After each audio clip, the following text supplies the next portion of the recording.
Welcome to the IMER Access IMR How-To video series. Here we're going to learn how to unload and load your IMR 19 successfully. Please review the truck unloading instructions found on page 10 of your user's guide.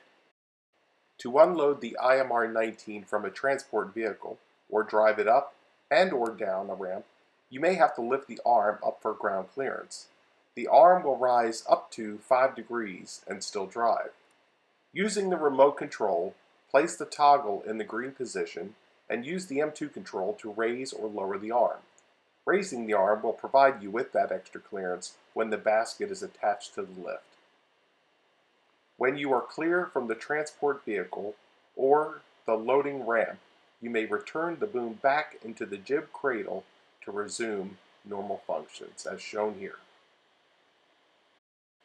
Once the jib cradle is securely in place, you may resume driving the unit from the ground level per ANSI regulations.